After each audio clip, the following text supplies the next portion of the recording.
Esse trem, você tá quebrado? Não. Você que quebrou e agora? Quebrei não, eu nem fiz força. Não tava quebrado, não. Tava assim, olha. Olha que eu te perguntei. Eu tenho que pedir a Ari pra comprar um rabo, porque esse aqui faz falta pra você. Vou pedir pra comprar um. Você prefere desse mesmo do lado de fora do que de enfiar? Desse aí mesmo.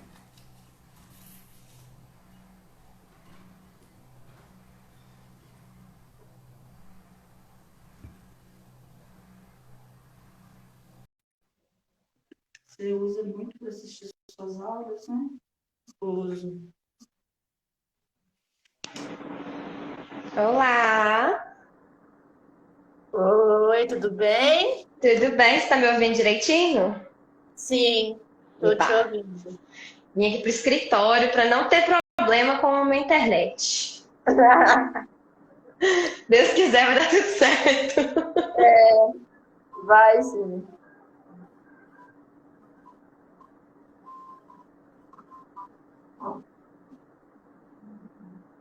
Minha avó entrou. Oi? A minha avó entrou na live. Que gracinha! Ela é super assídua nas minhas lives, eu adoro. Ai, que bonitinho.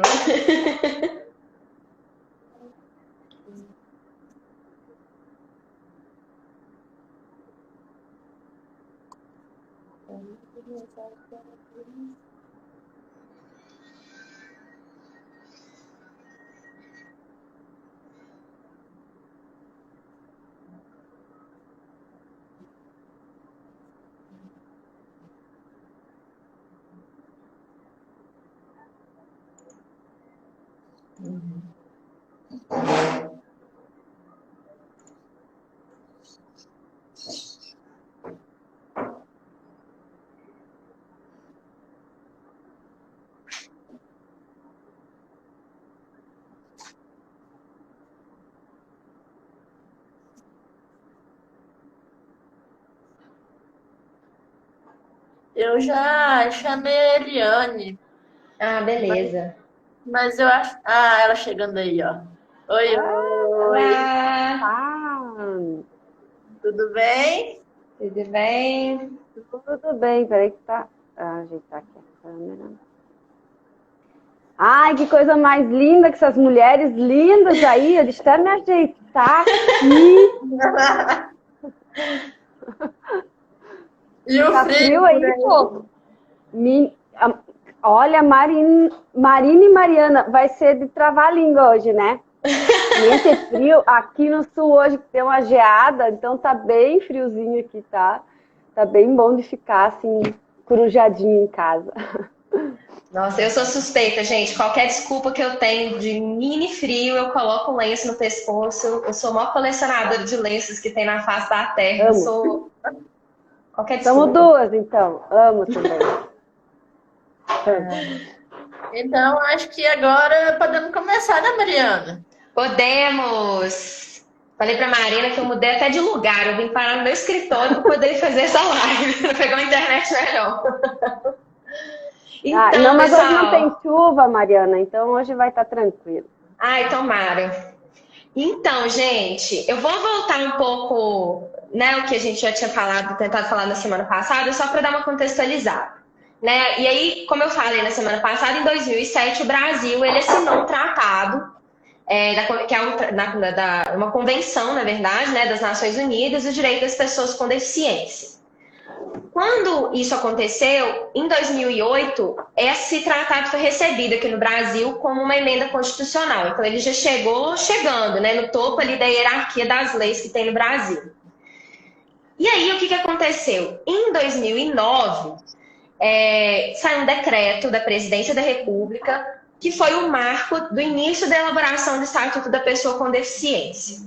Né? Basicamente, o presidente na época falou assim, olha, então, pessoal, vocês vão ter que fazer estatuto, tá? Para destrinchar melhor e tudo mais.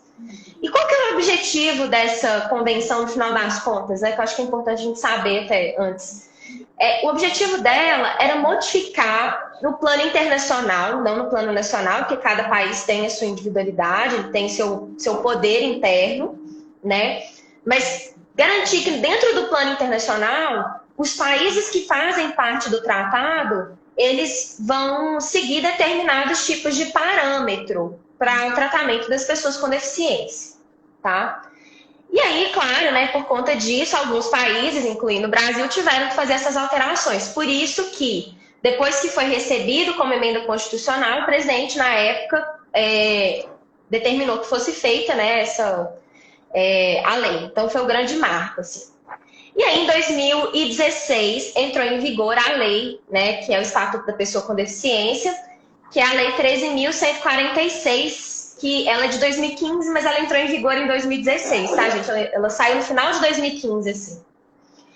E aí, qual que é o grande marco dela, né? O Estatuto, ele consagrou o princípio da igualdade das pessoas com deficiência.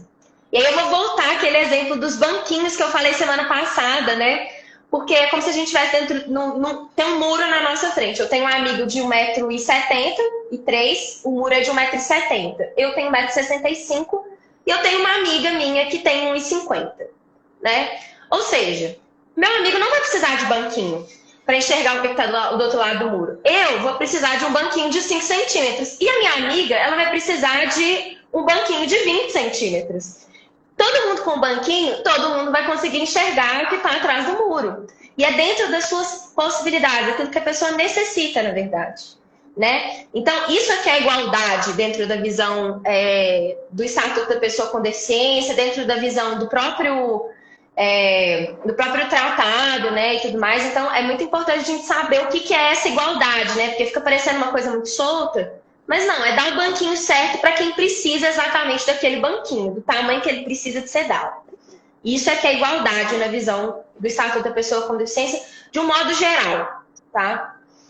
E aí, o Estatuto ele já começa falando quem são as pessoas com deficiência. Ele está no artigo 2º dele.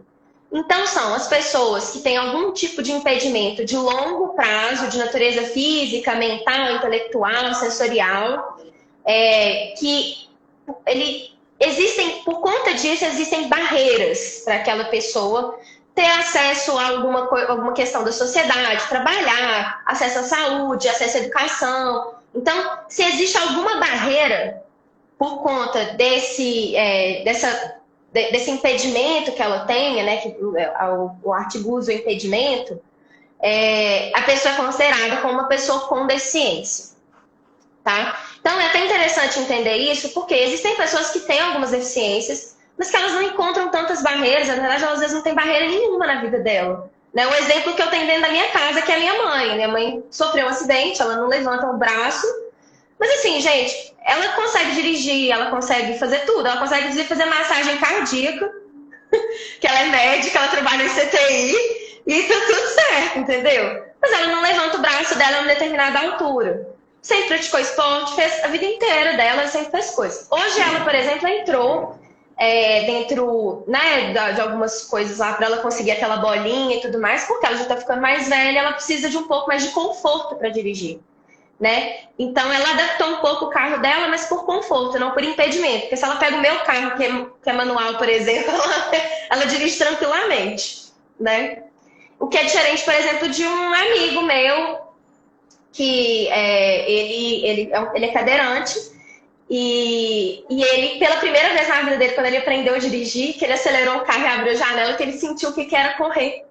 Ele falou assim, Maria, agora eu sei o que é correr, né? E o carro era todo adaptado. Então, são essas barreiras que o Estatuto fala, tá? Então, vamos lá. Aí o Estatuto também, ele é muito... Eu recomendo muito que as pessoas leiam o Estatuto. Ele é imenso, tá? Mas eu acho que ele tem que ser imenso mesmo. E tem uma coisa muito legal, porque logo no artigo 3º dele, ele fala quais são os conceitos, alguns conceitos que ajudam a interpretação do Estatuto. Então, por exemplo, ele fala o que é barreira, né? Eu peguei o exemplo da barreira aqui. Ele explica o que é barreira, que é qualquer entrave, obstáculo, atitude ou comportamento que limite ou impeça a participação social da pessoa. Vocês conseguem entender? Tipo, ele vai dando vários exemplos. Então, o que é a barreira urbanística, né? Que é o espaço público dentro da cidade. Ele não permite que a pessoa consiga circular. Então, por exemplo, aqui em Belo Horizonte, as ruas, a maioria das calçadas no centro, na região central de Belo Horizonte, ela já tem algumas adaptações para pessoas que são cegas. Né? Então, elas têm aqueles tracejados, e a pessoa consegue encostar com o pé e ela sentir que a partir dali ela pode ir para a rua mesmo. Então, ela não pode passar daquela linha do passeio. Né? Então, isso, por exemplo, é você remover barreiras urbanísticas. A pessoa que é cega, ela consegue caminhar numa rua em Belo Horizonte, na região central de Belo Horizonte, com segurança, né? Sem ter muitos problemas. A barreira dos transportes, né, que, enfim, transporte público tem que ser acessível para todas as pessoas, tá? Então tem que ter elevador para pessoas cadeirantes, né? Tem que ter os espaços para que as pessoas consigam acessar qualquer tipo de transporte público. Então também tem que ter táxi para pessoas cadeirantes, para levar a cadeira de rodas, né, consiga colocar lá a cadeira de rodas, o taxista treinado e tudo mais. Em Belo Horizonte tem alguns, assim, é bem legal, é fácil de acessar. E as barreiras atitudinais, né, que eles falam que são as atitudes e comportamentos que impeçam ou prejudiquem a participação social da pessoa com deficiência. Eu acho que esse é o nosso principal desafio, na minha opinião, assim, do dia a dia. Eu acho que um dos principais desafios nossos são as barreiras atitudinais, de atitude das pessoas, né? Enfim, ele apresenta vários exemplos. Gente, o estatuto é imenso. Eu vou dar só uma pincelada em coisas que eu acho muito interessantes, tá? E recomendo vocês lerem. O estatuto é muito importante de ser lido. E aí nós vamos para uma coisa que eu acho que é muito importante, que ajuda a gente a vencer a questão das barreiras de atitude, que é o direito à não discriminação. Toda pessoa com deficiência tem direito à igualdade de oportunidades e, né, em comparação com as demais pessoas, e ela não pode sofrer nenhum tipo de discriminação, tá? E isso é considerado crime de acordo com o Estatuto da Pessoa com Deficiência. Então, ele tem uma parte criminal nele, que são os crimes cometidos contra as pessoas com deficiência. E é muito importante falar... Desculpa, doutora, mas então a pessoa pode ser presa se ela cometer esse tipo de... Você pode chamar a polícia.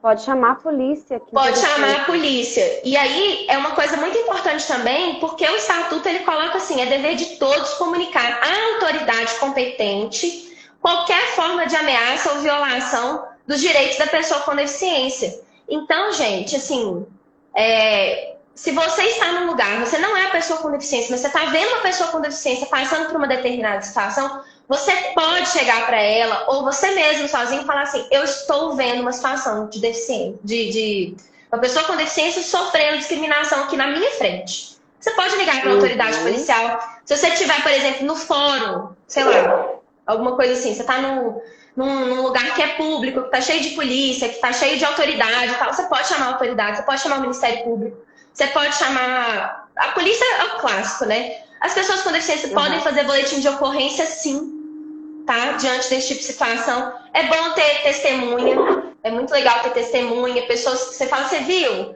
E você que é a testemunha, gente, colaborem com isso é muito importante. Isso muda a sociedade de alguma forma. Infelizmente, às vezes, as pessoas têm que passar por determinadas situações que elas ficam, às vezes, com raiva da gente, mas a gente não está fazendo isso só pela gente, a gente está fazendo isso também pela sociedade como um todo, né? A gente não tá...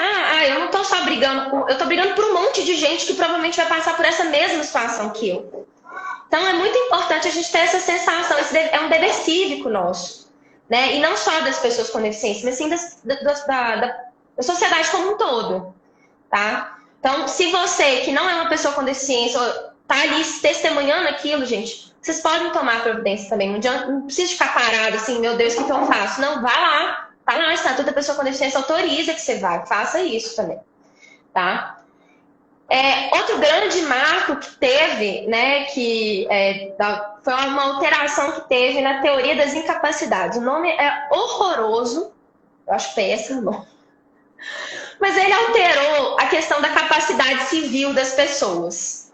Porque antes, quando tinha aquela ação de interdição, a pessoa que era interditada, ela perdia todos os direitos civis dela, praticamente. Então, ela não podia casar, ela não podia ter filho, ela não podia exercer qualquer tipo de direito, assim, existencial dela também. Ela perdia tudo, sabe?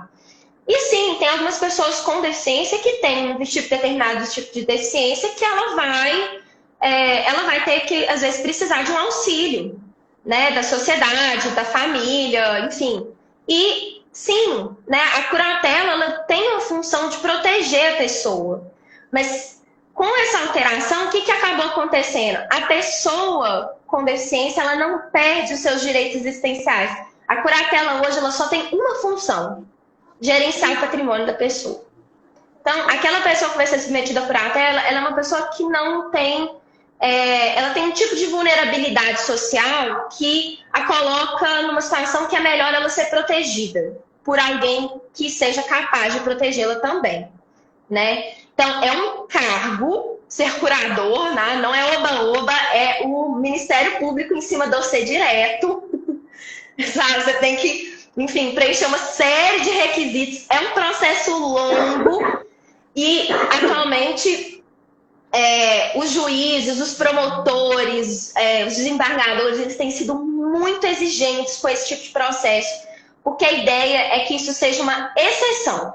Isso não é mais a regra. E antigamente a gente fazia isso direto. Assim, até com pessoas idosas, sabe? Tipo assim, qualquer coisinha, a pessoa desse assim, esqueci de escovar meu dente, a pessoa já estava entrando com a ação de interdição, sabe? Então, assim, é muito importante a gente saber que houve essa mudança, e essa mudança, ela é bem positiva, assim. Eu vejo ela como uma mudança que é um marco importante, porque as pessoas com deficiência que têm esse tipo de vulnerabilidade, elas vão ser protegidas pelo curador, quando for necessário. Elas podem também ser protegidas pelo processo que chama tomada de decisão apoiada, que a própria pessoa vai eleger 2 pessoas para poder auxiliá-la a tomar decisões. Tá? Ela é autora dessa ação, ela escolhe uma pessoa, é uma ação e tal, é muito parecida até com a curatela, mas ela tem essa diferença. E a ideia, de um modo geral, é que as pessoas tenham liberdade, sabe? De conseguir construir a sua própria vida, tá? Então, o que mais? Nós temos também o direito à vida, que, em decorrência, inclusive, dessa alteração da questão das incapacidades e tudo mais, da teoria das incapacidades, o direito à vida acabou virando uma questão muito interessante dentro do Estatuto da Pessoa com Deficiência. Por quê? Porque tem um artigo no Código Civil que fala assim: ninguém vai ser submetido a nenhum tipo de procedimento sem autorização, sem a pessoa autorizar. E isso ficava um grande limbo para as pessoas com deficiência, principalmente quem tem deficiência intelectual, algum tipo de deficiência neurológica, alguma questão, né, que às vezes impeça a comunicação e tudo mais. E o que aconteceu? O Estatuto da Pessoa com Deficiência, ele falou: gente, a pessoa com deficiência ela não poderá ser obrigada a submeter a intervenção clínica ou cirúrgica, ou tratamento, ou institucionalização forçada, tá? Sem o consentimento prévio dela, livre e esclarecido. O que é um consentimento prévio, livre e esclarecido? Os médicos vão sentar com a pessoa, eles vão explicar o que vai acontecer, o que pode acontecer com aquilo, como que vai ser. Não é igual você vai sentar para fazer uma cirurgia. Eu, por exemplo, tirei minha vesícula. Eu sentei com o cirurgião e falei: tá, o que vai acontecer? Ele falou: não, Mariana, é uma laparoscopia, eu vou enfiar um negócio lá dentro, são 3 furinhos e tal. Você pode ficar um tempo sem conseguir ingerir gordura, mas tá tudo bem. É isso, gente. Ele vai explicar o que vai acontecer. E ele tem que garantir que você entendeu, tá? E se você não se sentir confortável, você tem todo o direito de procurar outro médico, assim como qualquer outra pessoa, tá? Porque é um direito de todo mundo. Mas ficava meio solto esse assunto, até o Estatuto da Pessoa com Deficiência.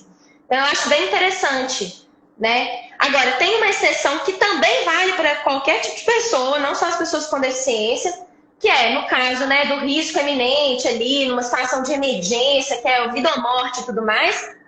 Gente, não tem jeito, o médico vai te salvar, entendeu? Assim, e aí, o que poderia resolver esse problema é um instrumento escrito chamado testamento vital, que isso vale até porque depois a gente pode até conversar mais sobre isso. Mas assim, numa situação de emergência, você bateu lá no João 23, que é um hospital aqui em Belo Horizonte que é referência de emergência. E eles atendem a emergência de gente assim, com a cabeça aberta, uma confusão danada. Eles vão salvar a pessoa. Não tem muita conversa, não. Eles vão lá e vão fazer tudo para salvar a pessoa. Depois eles veem o que aconteceu, sabe? Porque é o dever deles, é o dever do médico. Né? Aí tem uma outra questão, relativa também à questão do direito à saúde, tá? É assegurada a atenção integral à saúde da pessoa com deficiência em todos os níveis de complexidade por intermédio do SUS, tá? Garantindo acesso universal e igualitário. E aí, gente, o negócio é o seguinte, o SUS, eu aprendi isso com meu irmão, que é estudante de medicina, eu não sabia disso. O SUS, ele tem várias atenções. Então, tem atenção primária, tem atenção secundária, enfim, e vai subindo a complexidade. Tem algumas pessoas com deficiência que elas precisam de algum tipo de atenção que vai além da primária, que é a atenção do postinho, que vai acompanhar a pessoa toda vez, os médicos lá direto, que ele marca o horário e tudo mais. Às vezes a pessoa precisa de ter acesso a outros atendimentos mais complexos, né? E o Estatuto da Pessoa com Deficiência, ele garante isso, tá? Para todas as pessoas pelo SUS. E a gente tem que saber de se exigir isso, né? Porque o SUS, ele tem que fazer esse atendimento. Inclusive, está assegurado que as pessoas com deficiência, ela tem acesso a serviço de habilitação e reabilitação que forem necessários para ela. O que é serviço de habilitação e reabilitação?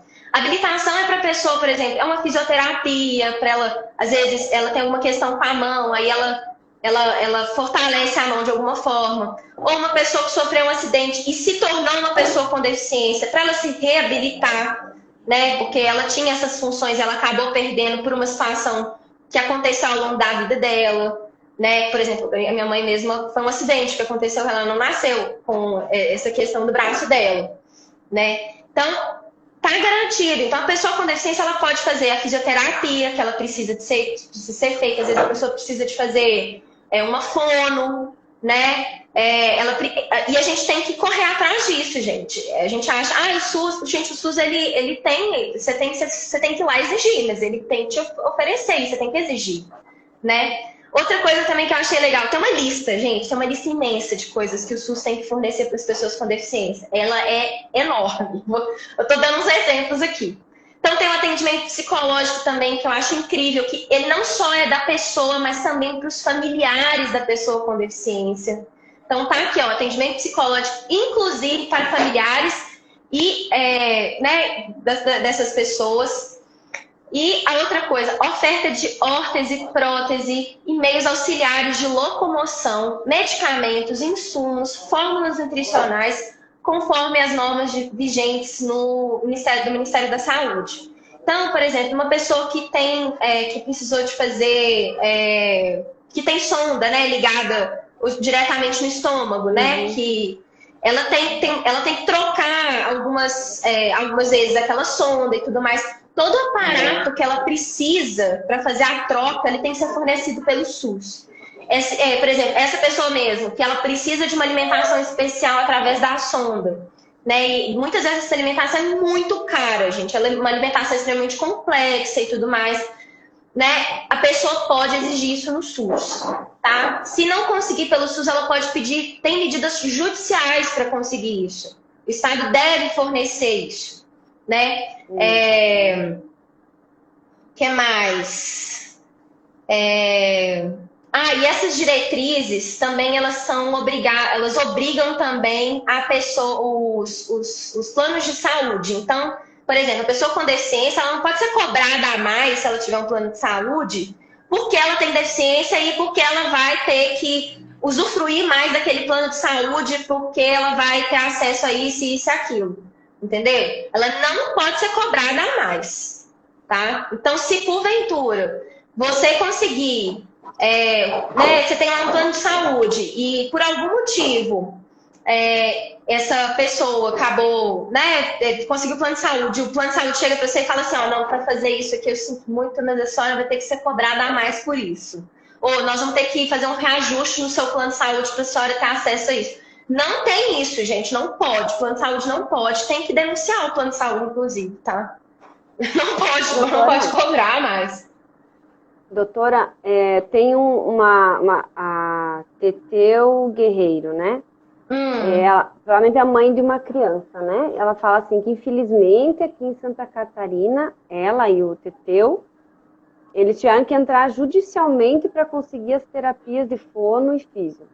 Depois de muita luta, conseguiram, porém, agora em janeiro, eles cortaram esse benefício e eles estão tendo que pagar novamente. Nossa Senhora! Ela entra... O que a senhora sugere? Que ela entraria novamente para fazer... Eu entraria novamente com o pedido e ainda entraria de novo dentro do mesmo processo.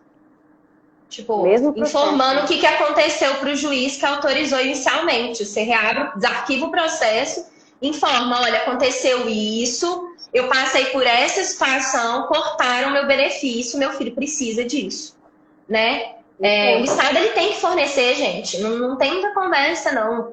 Né? É aquela história, nós todos somos iguais, mas a igualdade nossa é justamente garantir que as pessoas recebam aquilo que é necessário para elas. Né? Se para ele é necessário ter o acesso a uma fonoaudiólogo, um fonoaudiólogo, um fisioterapeuta, a pessoa tem que ter acesso a isso. Esse é o banquinho dela, sabe? Tipo, essa história do banquinho é o que ela precisa. Entendeu? Ela precisa do medicamento. O medicamento é uma fortuna. Não importa. Esse é o banquinho que ela precisa. O Estado tem que fornecer. O Estado se comprometeu na nossa Constituição, que é a lei máxima que a gente tem, de garantir igualdade para as pessoas com deficiência e garantir saúde a todas as pessoas, a todos os brasileiros. Então, se você é brasileiro, você tem que ter direito a acesso à saúde. Sim. E a gente tem que brigar por isso. Né? Uma doutora, coisa interessante. Teve uma pergunta anteriormente, eu não lembro quem que fez, sobre criança com epilética. Epilepsia. Ela entraria, entraria como uma criança com deficiência? Ou necessidade entraria de sim. Entra?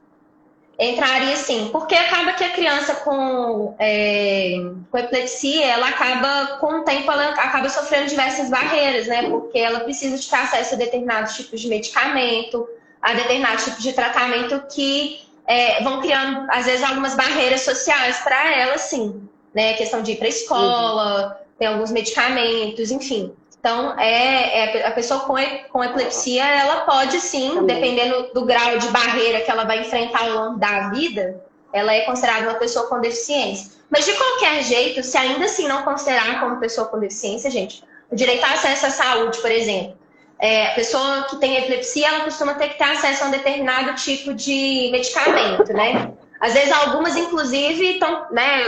O primeiro caso que foi aceito o uso de canabidiol no Brasil foi para uma criança com epilepsia, né? Eu não sei se vocês sabem disso.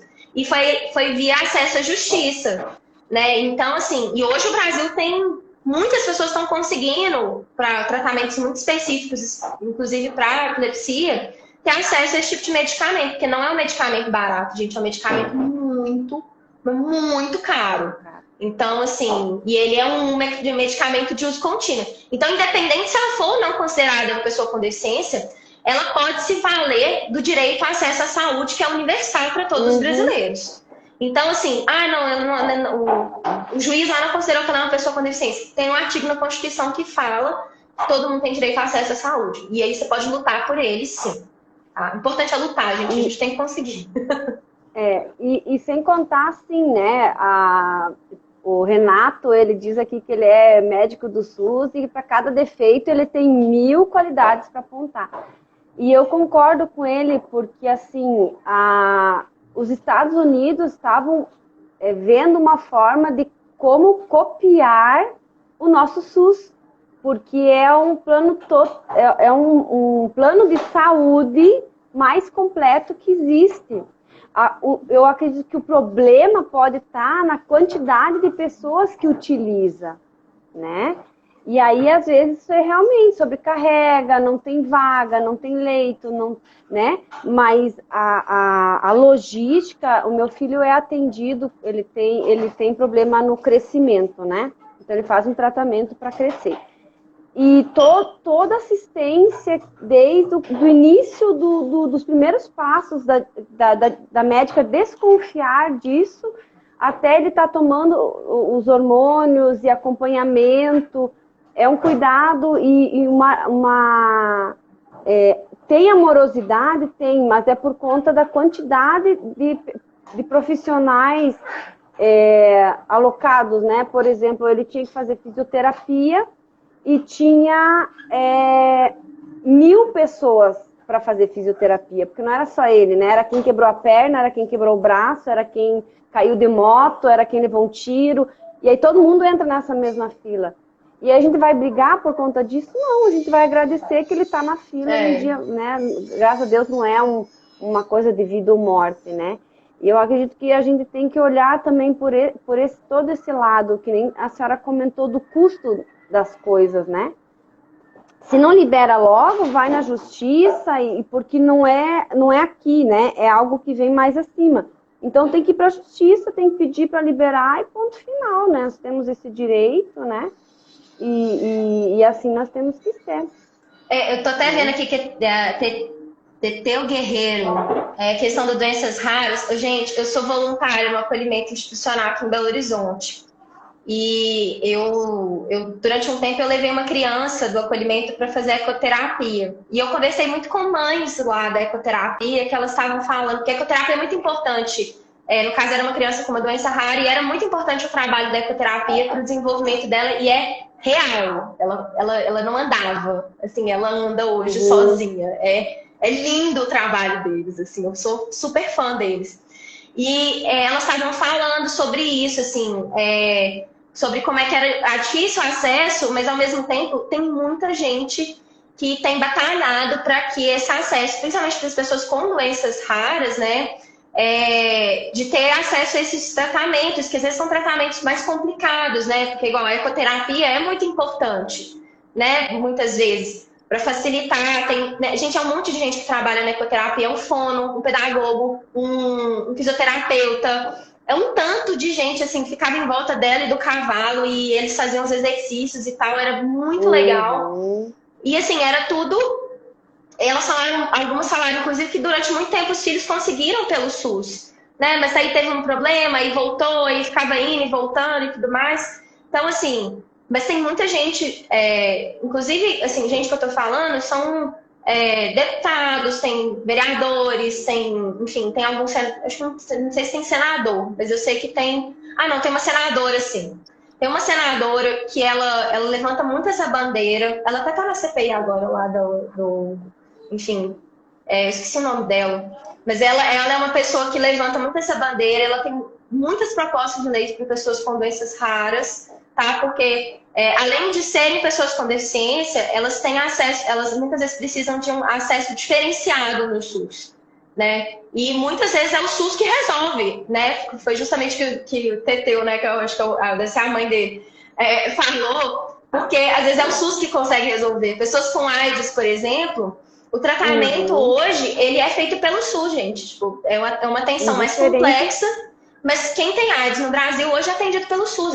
Independente de, né, se a pessoa tem dinheiro ou não, ela vai ser tratada pelo SUS. É um tratamento público, né? Então, assim, eu tô dando alguns exemplos porque eu acho que a questão da saúde é muito importante. E aí eu vou voltar aqui porque tem uma coisa muito legal. Enfim, o Banco Mundial, ele tem feito tem um grupo de pesquisa do Banco Mundial que eles estão iniciando um processo de pesquisa de mulheres, voltado para mulheres com deficiência. E eles estão vendo as legislações no mundo. Vai sair no relatório do ano que vem, tá? Então, eu não sei como é que vai ser, mas eu estou acompanhando essa pesquisa deles. E aí, eu descobri, por acaso, que, na verdade, tem uma questão da saúde da mulher, porque cabe ao SUS garantir à mulher com deficiência atenção sexual, reprodutiva, incluindo direito à fertilização assistida. Eu não sabia disso. Eu descobri por acaso.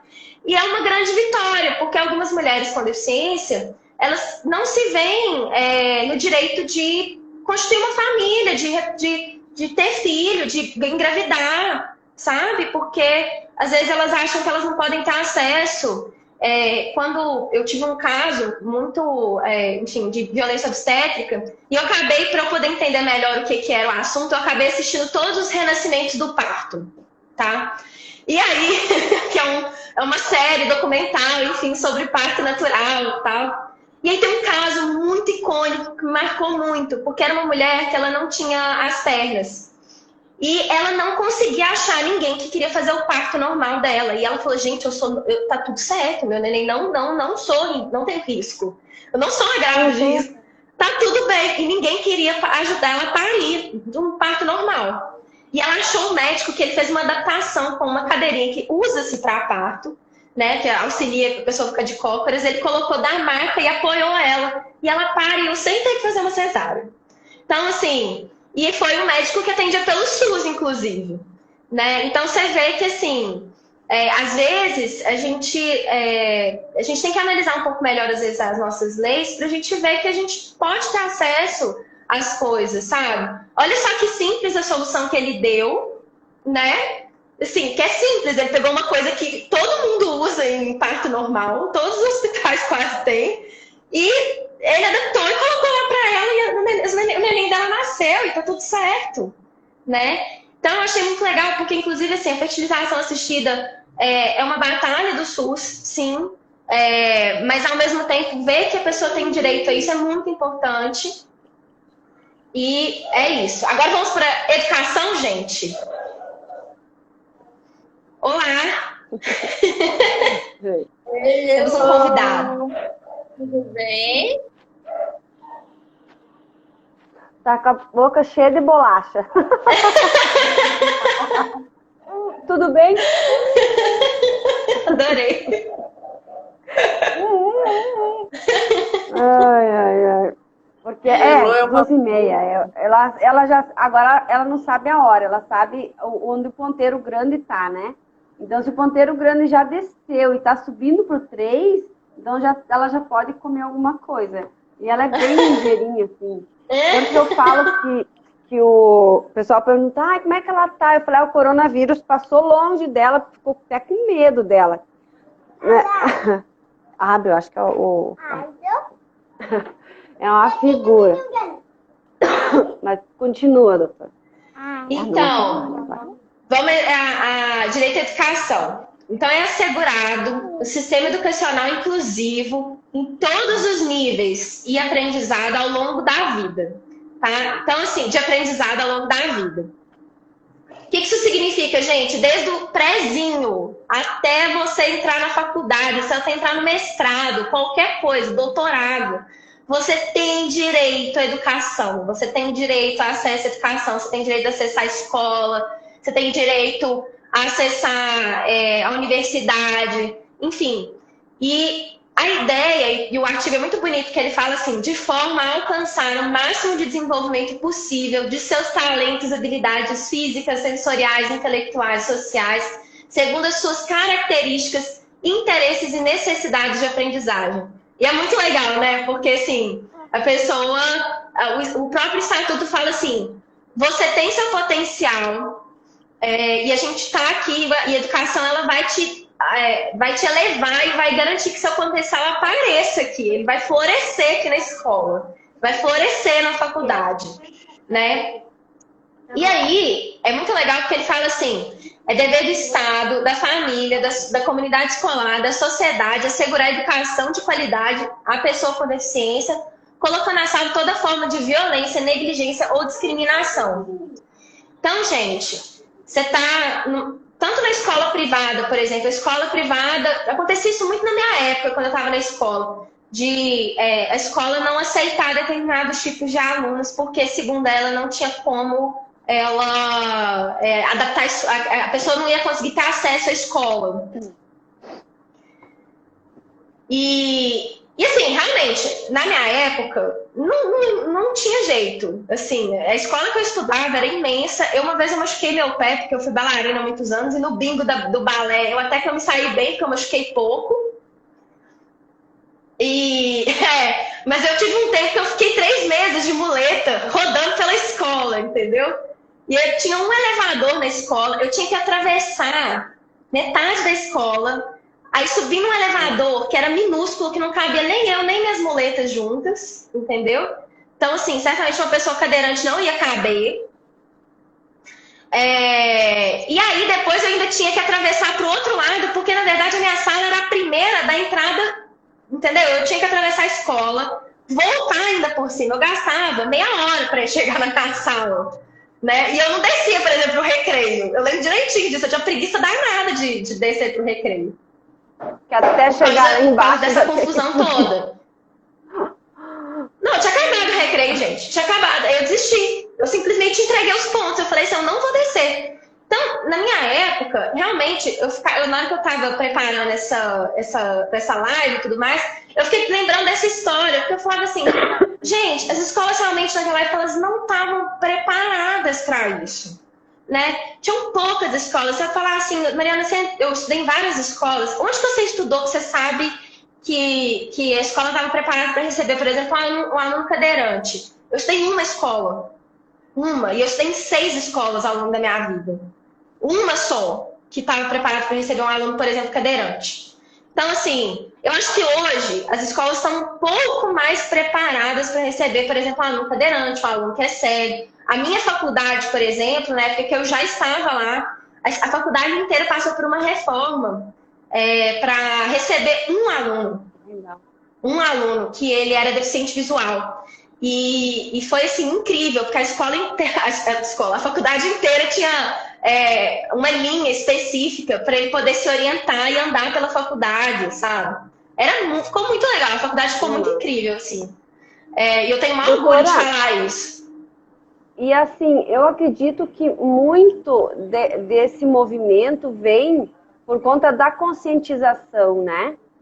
Porque Sim. Antes, às vezes eu penso, nossa, parece que quando eu era criança, não tinha tantas pessoas deficientes ou com necessidades. Na verdade tinha, mas eles ficavam escondidos em casa. Eles eram excluídos da acesso à educação. Eles eram excluídos. Os pais não sabiam o que fazer, né? E a sociedade também não tinha muito, né, sei lá, a oferecer. E aí, com a divulgação da Constituição, né, de tudo isso, dos direitos e tal, eu acho que isso começou a tirar da toca, né? Uhum. Essas pessoas. Eu tenho uma amiga que o filho dela é autista, e ela conta que ele sempre foi numa escola para deficientes, né? Na minha época tinha isso também. Escola para deficientes. E aí, quando ele foi para a primeira série, acho que é isso, primeira série, veio aquela lei que não teria mais essa escola, que teria que as crianças irem todas para as escolas normais. Foi uma briga na época, né, porque os professores não estavam preparados, a escola não estava preparada e tiveram que atender essas crianças, não tinha sido feita nenhuma preparação com as crianças que estavam na escola, enfim, né. Mas ela conta que foi a melhor coisa para o filho dela. Assim, ele, em meio ano, ele sabia escrever, coisa que ele não estava... E ele voltou para trás, né? Porque ele tá um ano... Eu não sei como é que explica, atrasado, né? Ele é mais velho que meu filho e estuda na mesma série que meu filho, né? Então, assim, ela falou assim, em meio ano numa escola normal, ele aprendeu mais do que tantos anos numa escola para deficientes. Porque as crianças querem mais, né? Querem mais. E aí ver esse movimento que a Marina está fazendo de divulgar tudo isso, né? É muito válido. Porque quanto mais pessoas sabem disso, né? Até antes a Rosane colocou também a questão de pessoas não deficientes serem as guardiãs das pessoas com deficiência, né? Então, nós, como... né, não sei se a gente diz pessoas normais, né? Porque de normal a gente não tem muita coisa, todo mundo é meio louco. Mas, assim, a gente tem esse dever, né, Marina? Tu ri, né, Marina? Mas todo mundo é louco dessa vez aí. De um jeito, de outro. E, então, eu não posso rir. Eu começo a tossir. Mas, assim, essa questão da gente olhar pelo próximo, né? e o próximo que está precisando de um banquinho maior que o nosso. Se a gente não precisa de banquinho, ou se a gente precisa de um banquinho pequenininho, né? Então, da gente poder fazer valer o direito dessas pessoas, né? E eu achei muito interessante a hora que a senhora colocou de se a pessoa ela tem esse direito e está sendo quebrado o direito dela de locomoção ou de estacionamento, que é o que acho que mais acontece, assim, né? De saúde, de educação, enfim. A gente poder chamar as autoridades. Não, e tem que chamar as autoridades, tem que fazer Achei boletim. Isso fantástico. Tem que fazer boletim de ocorrência. Ainda que, por exemplo, a polícia não atende esse tipo de chamado, né? Não tem problema, vai na delegacia. Aqui em Belo Horizonte, eu não sei como é que é aí na sua cidade, mas aqui em Belo Horizonte tem muito enfim, tem uns furgões assim da polícia espalhados pela cidade. E aí você pode chegar lá e pedir fazer um boletim de ocorrência, entendeu? Você pega cada testemunho no seu braço, entendeu? E fala assim, gente, vão lá no furgão e vão fazer um boletim de ocorrência porque aconteceu isso e tudo mais. E, gente, tem que fazer. Por quê? Porque, né, assim, como é que as pessoas, inclusive, vão saber que elas estão erradas se a gente não falar para elas que elas estão erradas? Né? Porque, igual, por exemplo, você falou da questão da escola, né, que a gente tinha a impressão de que não existiam crianças com deficiência, né? Porque a gente não conhecia, assim, ninguém conhecia. Eu não tinha acesso. E, inclusive, eu acho que é muito positivo essa questão de integrar todo mundo na mesma sala de aula, porque eu acho que as crianças, elas têm uma capacidade ímpar de entenderem o diferente. A gente acha que não.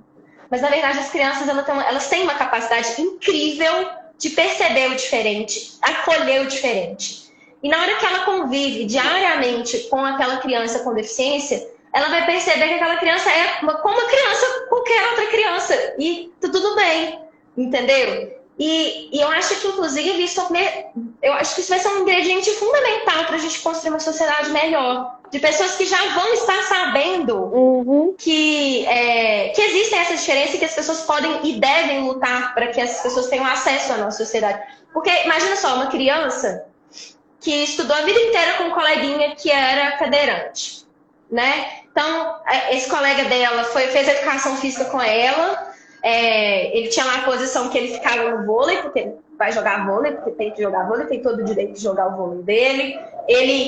Esse coleguinha dela participou da festa junina, participou qualquer outra festa da escola, participou das apresentações, eles se formaram. E o que aconteceu? Provavelmente aquela criança que conviveu com aquela outra criança, ela vai olhar para ele e vai conhecer outras pessoas com deficiência e vai conseguir associar aquilo de uma forma assim, essa pessoa é igual aquela outra pessoa que eu convivo a vida inteira.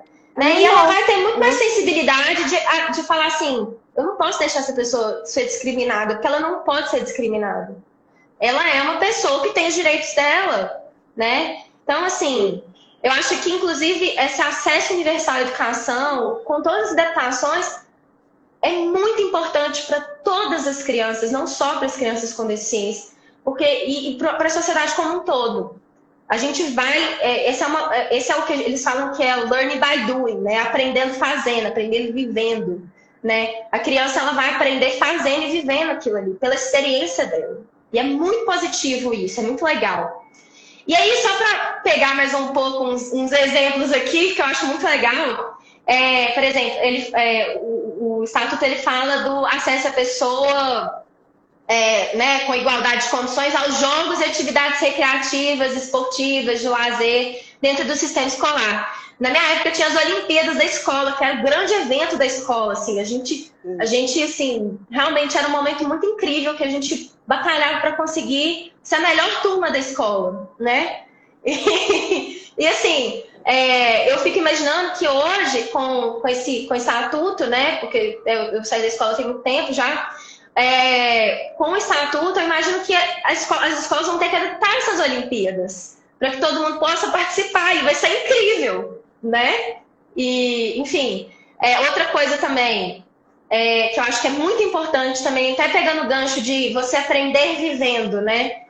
Com todas as crianças, a acessibilidade dos estudantes dos trabalhadores da educação e demais integrantes da comunidade escolar as edificações. Então, pensa só, gente. Imagina uma pessoa com deficiência sendo professor de um grupo de alunos. Gente, vocês imaginam o impacto incrível que isso vai ter? Foi meu professor, o professor está sempre num pedestal pra gente, né? E aí você vê aquele super professor, sabe? Ou, por exemplo, não sei como é que hoje está nas escolas, mas na minha época eu tenho muitas escolas católicas aqui em Belo Horizonte, então tinha a figura do disciplinário, que a gente morria de medo dele, porque a gente não podia fazer bagunça perto dele. E aí, imagina só um disciplinário que é deficiente físico, ou que tem alguma questão, e a criança vai convivendo, o adolescente vai vivendo com aquela pessoa e tudo mais. É muito importante também que esse acesso seja não só das crianças, mas também dos trabalhadores da educação, né? Enfim, e aí tem uma coisa muito importante que pouca gente sabe, é que essa questão do acesso, ela não só estende, por exemplo, o acesso físico à escola, tá? Então, por exemplo, tem a questão do atendimento educacional especializado. Às vezes, algumas crianças, por exemplo, uma criança com autismo, às vezes ela precisa de um tutor que vai acompanhá-la nas aulas, ou essa criança vai precisar de um professor que vai acompanhá-la fora do horário de aula, ou ela vai ter que, a prova dela vai ter que ser aplicada num lugar diferente dos demais colegas, porque às vezes para ela é muito difícil fazer a prova no meio da sala de aula com um monte de gente, né? Então, isso também é permitir acessibilidade, tá, gente? Então, por exemplo, tem um intérprete de Libras na sala de aula para aquela criança que tem alguma deficiência auditiva ou de fala, né? Então, ter um intérprete é muito importante. Eu não sei se vocês sabem, mas, por exemplo, desde a época que eu estava na faculdade, eu tive uma opcional no final da faculdade de Libras, que eu amei, inclusive. É muito incrível, é uma linguagem muito legal. Sinceramente, fiquei com mais vontade de experimentar, de estudar mais sobre o tema. E era a top aula, assim, todo mundo do 10º período fazia Libras, que era muito divertido, era muito interessante. E a gente já estava no final da faculdade, a gente aprendeu uma coisa muito inovadora. E eu tenho colegas meus que contam que eles continuaram estudando, e isso foi ótimo, inclusive, para, por exemplo, ser capaz de atender um cliente que tinha uma questão, que tinha uma deficiência auditiva, enfim. Então, a pessoa conseguiu comunicar com ele, é muito legal isso. E também alguns profissionais de apoio, ou, por exemplo, material impresso em braille para o aluno que é deficiente visual. Então, gente, isso são adaptações também. Não é só ter o elevador lá para cadeira de rodas, enfim. Não é só isso. Não é só ter rampa. Isso também são adaptações. Tá? Que a escola tem que fazer, não é opcional, mas para as escolas, não. Tanto no ensino público quanto no ensino privado, isso é uma obrigação da escola, tá? E não, da mesma forma que acontece com o plano de saúde, a mensalidade não pode ser superior para esse aluno. Então, por exemplo, a escola teve que contratar um tutor para ele. Sinto muito, escola. Não vai dar para cobrar mais pelo tutor. Entendeu? A gente vai ter que comprar uma impressora em braille para poder receber esse aluno. Vocês vão comprar a impressora em braille, vão comprar o papel do braille e vão permitir que essa criança, esse adolescente tenha acesso a todas as apostilas escritas em braille. E é isso. E é necessário, às vezes, também entrar com ações, sim, né? Sim. Eu tenho uma outra amiga que a filha dela tem déficit de atenção, né? Que se perde. E ela disse, Liane, a escola quando foi se rematricular, saiu de uma escola, foi para outra, né? Uhum. E a escola fez um monte de questionamento para verificar se a criança era normal ou se tinha uma necessidade especial para ver o valor da matrícula. Isso é proibido pelo status da pessoa com deficiência. Na época eu fiquei assim, né? Eu falei, ai, Graça, dá uma olhada, porque isso aí não pode, é uma forma de preconceito, eu só quero os melhores na minha escola. É que nem numa academia. Tem que colocar uma catraca, né? Só entra quem é gordinho na minha academia não entra. Ah, pare, né, gente? Então, assim, tem que ficar de olho e botar a valer os direitos. Sim, e assim, medidas judiciais são totalmente cabíveis, até porque tá na lei. Você pode imprimir a lei. Gente, honestamente, eu falo isso muito para os meus clientes que às vezes tem alguma questão que, enfim, às vezes está na lei, a pessoa está com dificuldade de acesso, é comum ela ter dificuldade de acesso. Eu mando meus clientes imprimirem a lei e andar com ela dentro da bolsa. Código do consumidor. Tipo o Código do Consumidor. Tipo o Código do Consumidor. Você imprime o Estatuto da Pessoa com Deficiência. Gente, joga no Google, é muito fácil acessar. Estatuto da Pessoa com Deficiência. Tem lá, a página do Planalto, tá? Todas as leis, elas estão nesse site do Planalto Central, que é onde tem todas as ações que tem no Brasil Federal, estão lá e tal. E você consegue imprimir muito fácil. E eu recomendo, assim, para vocês não terem a dor de cabeça, às vezes, leva, imprime, faz caderna, enfia dentro da bolsa, faz uma coisa pequenininha lá pra você caber dentro da sua bolsa. É um calhamaço, às vezes pode ser um calhamaço, porque ela é uma lei grande. Mas eu acho que vale a pena, porque você dá aquela folhada, igual o Código Consumidor, dá uma folhada e fala assim, meu senhor, aqui, ó, não pode. O senhor não pode fazer, está na lei. Né? E isso muitas vezes evita você ter que entrar na justiça. Porque a pessoa olha e fala assim, ixi. Às vezes a pessoa não sabe também, né? Normalmente as pessoas não sabem. Que é o que eu falei, assim, se a gente não falar, como é que as pessoas vão mudar? Né? Então, a gente tem que falar, a gente tem que mostrar para elas que elas estão erradas. Ó, tá aqui, ó, tá a lei, ela é de 2015. Ó. Nós estamos em 2021. Né? Assim, vocês tinham que ter adaptado, vocês erraram aí, né? E é muito importante, eu recomendo, tá? Fica aí minha recomendação para todo mundo. Imprime, gente. Imprime caderno, imprime na bolsa, sabe? É muito importante a gente ter os nossos direitos, ela até debaixo do braço, literalmente, tá? Gostei dessa ideia. Olha que legal essa ideia, Marina. Imprimir e colocar na bolsa. Né? Andar na bolsa e dar... Não é mais uma carteirada agora. Agora é uma constitucionalizada na cara da pessoa. Toma aqui. Eu tenho Toma aqui meu caderninho. Aqui, ó. É uma intimação. Uma intimação. Não, porque aí a pessoa ela olha para você e diz assim, mas ela sabe do que ela tem direito. Né? E se intimida também, né, gente? A pessoa fica com medo de não poder falar mais nada para ela. Né? Porque né, contar um caso rapidinho. Uma vez eu fui fazer uma negociação no banco, no tempo que eu tinha loja, e era sempre meu marido que ia. E naquele dia eu fui fazer a negociação para assinar o contrato, e quando eu li o contrato, eu falei assim, não, peraí, mas quando você explicou para nós, o juro era tanto, mas aqui no contrato tá tanto, eu não vou assinar. Nossa, o homem surtou. Ele ligou pro meu marido e falou que eu tava louca. Não manda mais essa mulher aqui. Só porque eu li o contrato e vi que não estava de acordo com o que ele tinha falado para nós, né? Os juros eram bem mais altos no contrato. E eu não assinei. E aí ele achou que eu tava fora da casinha. Daí depois ele dizia assim, mas você deve ser metida advogada, coisa assim. Eu falei, não, eu só sei dos meus direitos. Então, assim, nós temos que ser nossos advogados, né? Então, saber dos nossos direitos, saber até onde vai o meu direito, né? Até onde vai os meus deveres. E poder bater o pé mesmo em relação a isso, né? Então, o deficiente, ele tem que ter essa arma branca na mão, né? Eu sei até onde vai o meu direito. E aqui está escrito que eu tenho direito a isso.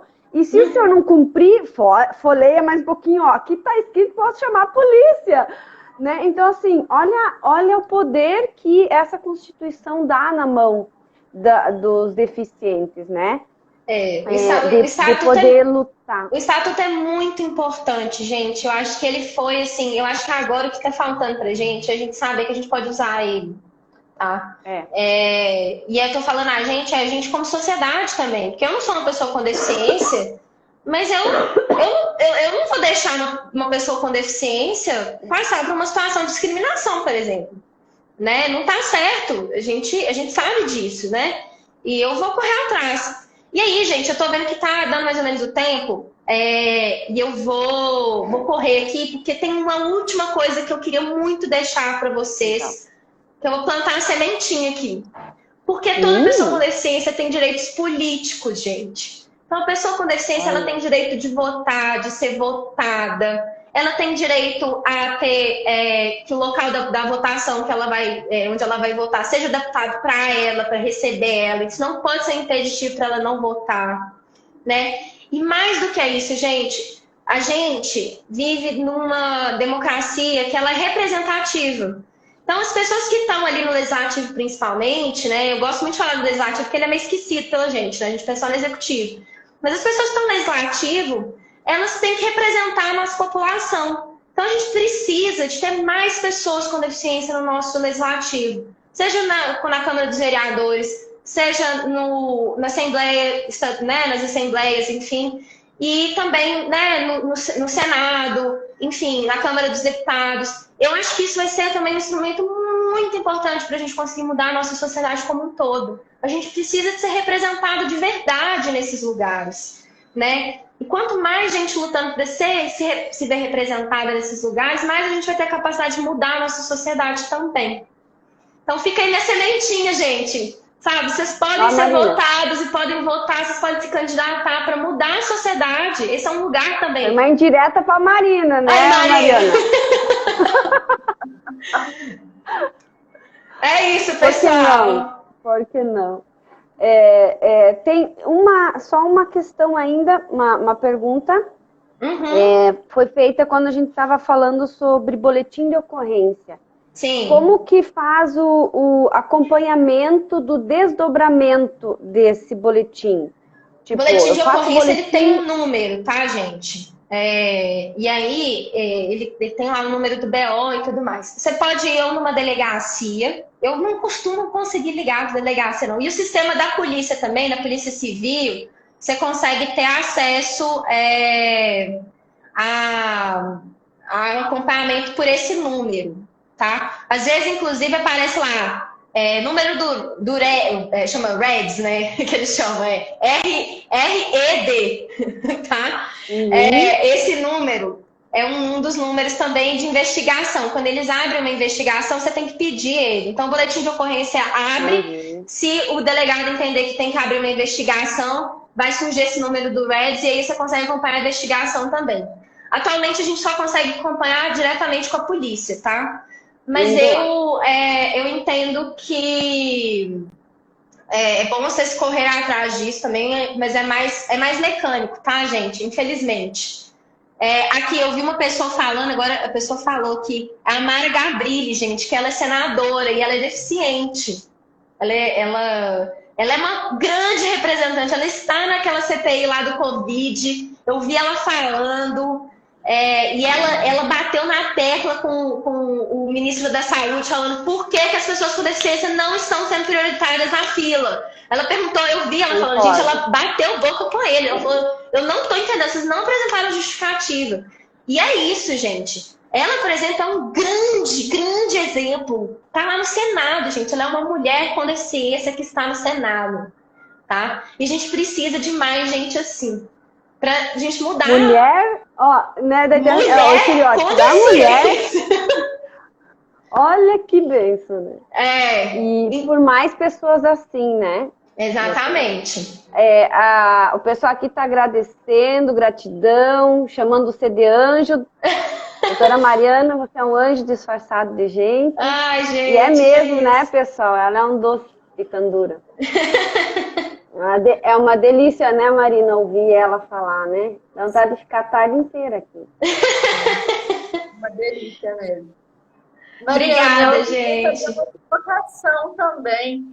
Eu também faço trabalho voluntário. Eu acompanho pelo WhatsApp grupo de crianças com atrofia muscular. E eles têm medicamento Zolgensma. E muitos entram na justiça, mas mesmo assim esse direito é negado e muitos acabam morrendo. Uhum. É um medicamento que pode tomar uma dose única até os 2 anos. Sim. Isso tem sido uma grande discussão, né? Porque é um medicamento caríssimo. Eu já vi várias campanhas na internet para conseguir arrecadar dinheiro para esse medicamento, né? E ele é um medicamento muito polêmico, porque tem sido negado e realmente, assim, honestamente, eu não concordo com essa negatória, porque para mim viola não só o direito ao acesso à saúde, né, como também, que está na Constituição, né, gente, como também o acesso, enfim, da pessoa com deficiência, né, então, em questão também das pessoas com doenças raras, porque essa é uma doença rara, enfim, e eu acho que, por exemplo, isso é uma questão que deveria ser, para mim, legislada, inclusive, né, de, tipo, às vezes tem uma lei específica de tratamento específico para esse grupo de pessoas, porque é fatal. Não é uma questão de, tipo assim, eu não vou me desenvolver. Não, eles vão morrer, né? Tipo, uma questão de morte, né? Então, isso tem sido muito polêmico, tá, Marina? Tem muita gente debatendo sobre isso, por causa dessas negatórias. E, enfim, porque também fala que é um medicamento muito caro e que com esse medicamento a gente poderia estar salvando não sei quantas pessoas. Gente, o que você vai fazer? O medicamento é muito caro. Claro que, assim, existem também movimentos políticos que podem resolver questões de medicamentos. Por exemplo, na época que foi formulado o coquetel da AIDS, um grupo imenso de países se juntou para poder quebrar a patente dos medicamentos da AIDS para eles poderem produzir a um custo baixo. Eu estudo patente também. Realmente é um direito da pessoa que desenvolveu o medicamento, mas eu entendo que dependendo da situação, que eu vejo que pode ser o caso, talvez a quebra, uma outra solução, além da solução judicial, seria quebrar a patente desse medicamento. Mas isso vai depender de uma força política. E aí, mais uma vez, gente, nós somos uma democracia representativa. A gente tem que ter mais representantes em todos os lugares. Então, por exemplo, no Ministério das Relações Exteriores, a gente tem que ter gente que fale sobre isso, que impulsione, né? Que comece a falar assim, gente, aqui, deixa eu falar uma coisa. Igual a Mara Gabrilli falou, ela falou, gente, só tem uma coisa, tem pessoas com deficiência que elas estão precisando tomar vacina, né? Tipo eu. Sabe? Assim, eu não tô podendo sair de casa. E eu tenho que trabalhar. Eu tinha que estar fazendo. Olha a confusão que tiveram que arrumar para eu poder participar dessa CPI. A mesma coisa. Gente, tem criança no Brasil morrendo porque esse medicamento é milionário. Por que a gente não pode quebrar? Porque se tem criança morrendo no Brasil, tem criança morrendo em todos os lugares do mundo. Então vamos quebrar a patente. Né? Vamos juntar todo mundo ali, vamos fazer uma força internacional para quebrar essa patente. Isso já aconteceu. Né? E não é porque elas são raras que a vida delas é pequena, é menor do que qualquer vida. É vida, gente. Né? Então, assim, e ela não é uma doença tão rara, né? É isso que a gente também tem que pensar, né? Ela é considerada rara porque tem um parâmetro para se medir doenças raras. E é um parâmetro que a gente até acha que tem que, às vezes, até rever. Mas ela está dentro do parâmetro do número de pessoas que tem que estar lá no nível de pessoas com doenças raras. Mas, na verdade, tem muita gente que tem essa doença. E, às vezes, muita gente que tem essa doença e a gente nem consegue reportar porque, às vezes, a criança nasce e morre, né, Maru? Não consegue viver a tempo de, às vezes, fazer o diagnóstico da doença. Né? Isso é um grande problema das doenças raras também. Esse ano já perdemos já. Desculpa? Esse ano nós já perdemos 2 crianças. Sim. Doença. Sim, é uma doença que mata muito quem acaba, né, tendo ela e tudo mais. É muito sério isso. E a gente tem que começar a reavaliar, inclusive, porque será que é realmente esse número de crianças que estão sendo reportadas com o diagnóstico dessa doença é um número real? Eu vou dar um exemplo da minha vida. Eu tenho uma alergia a ovo muito grave. Eu ando com adrenalina, gente. Porque, tipo, se eu aspirar, se eu dar uma respirada num lugar que tá com ovo, fazendo ovo, alguma coisa assim, eu passo muito mal. É muito alergia. E assim, eu tive choques anafiláticos, assim, horrorosos ao longo da minha vida. E assim, eu tenho muita sorte que minha mãe é médica. Enfim, eu tô viva basicamente porque minha mãe é médica, ela trabalhava no CTI, meu avô tinha alergia a picada de marimbondo e tinha uma adrenalina na minha casa. Porque eu comi o ovo experimentando com 6 meses e eu tive um choque anafilático. Que eu poderia ter morrido. Como muitas crianças que têm alergia a ovo como a minha morrem. Sem saber que foi por causa disso, às vezes. Entende? Então, às vezes, é realidade. E eu vou contar pra vocês, eu tinha uns 20... eu devia ter uns 24 anos, assim. Eu tava num restaurante e eu contei pra um cara, um restaurante no interior aqui de Minas, eu contei pra um cara que tava o garçom que tava me atendendo. Falei, moça, eu tenho alergia a ovo e tal, só pode tomar cuidado. Eu tenho uma conversa com os garçons e tal, às vezes eu vou na cozinha, às vezes pra trocar ideia com a galera. E aí, eu vou adaptando. Aí, o cara ficou em choque. Eu falei assim, gente, será que eu assustei ele? Aí ele olhou pra mim, a senhora tá viva? Eu falei assim, olha, moça, até onde eu sei, eu tô. Aí ele falou, o cara ficou meio em choque mesmo. Ele falou, quantos anos que você tem? Eu falei, não, eu tenho 24. Ele falou assim, então minha filha vai ficar viva. Vocês acreditam que a filha dele tem a mesma alergia que a minha? Do mesmo nível, grau de gravidade? Tipo... E ele achou que a filha não ia rolar, que a filha dele ia morrer rapidinho, sabe? E ele deu sorte, ele me contou que assim, ela comeu ovo igual eu comi, tipo... Os pediatras hoje em dia fazem muito isso, na minha época foi meio experimental. A minha pediatra, ela viu que a minha família tinha muita alergia a muitas coisas e ela falou, experimenta um alimento por dia. Hoje em dia é uma recomendação geral, né? Pra você saber qual que é a alergia do seu filho. E aí foi exatamente isso que aconteceu. A mesma coisa que aconteceu comigo. Fez um negócio com ovo, o neném comeu, passou mal. Só que para sorte dele, ele morava do lado de um posto de saúde.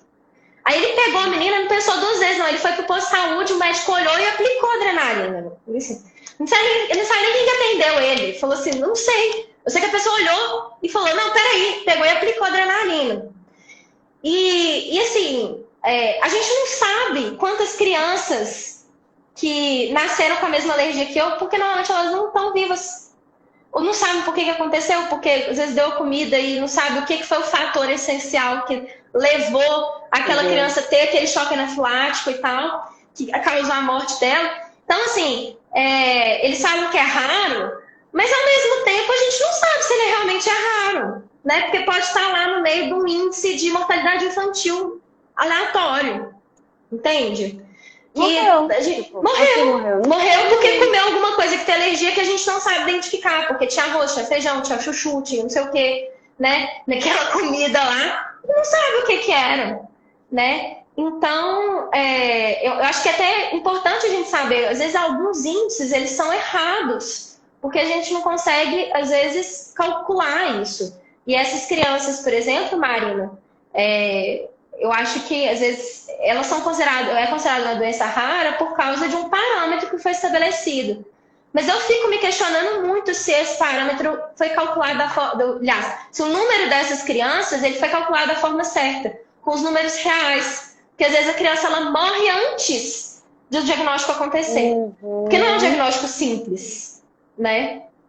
É um diagnóstico complexo, né? Então, eu acho que hoje... eu acho que, inclusive, continuo achando que enquanto a gente não tem medidas mais assertivas, tipo, envolvendo política e tudo mais, eu ainda acho que as famílias devem correr atrás do judiciário e insistir. E o que a gente, como sociedade, pode fazer para que esse medicamento seja integrado ao SUS? Pressionar os políticos. A gente tem que pressionar. Como sociedade, por exemplo,